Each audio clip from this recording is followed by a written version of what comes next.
Let's go back in time a bit. So 1974, you worked until 84, and you left for kind of an extended mat leave. Yep. And then came back in 1994 Right. as the agent. So why would you come back as a agent? Well, I had only worked for 2 people in my entire life, so I went to see the manager, the retired manager, Fred Legg. He had retired, and I went to see him to see if he would give me a reference. I've only worked for 2 people.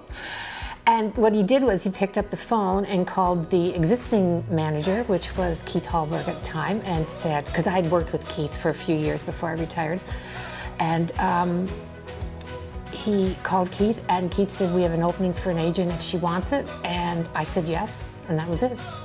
Oh, good. What do you mean interview? No interview, no. And you had no clients back then? I inherited a book of business. So one of the, actually 2 of the agents were getting ready to retire, and they were both in Fort Erie. So they gave me half of this gentleman's book of business. That's good. It's a good jumping off point. Because you had to go out to visit all the policyholders in those days. And that was a lot of driving because 95% of my customers were in Fort Erie. And so it was a lot of driving, a lot of gas.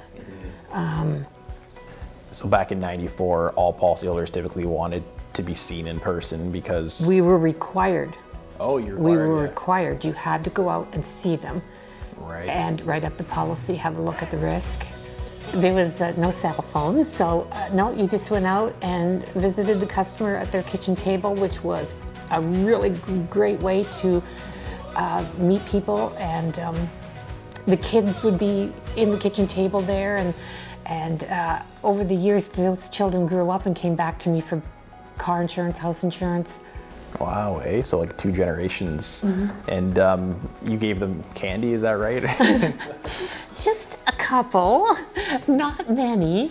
I did have one little boy. He ran into his bedroom and came out with a big bucket of G.I. Joe figurines, and he dumped them on the table, and he wanted to know if they were insured. And I assured him that they were insured.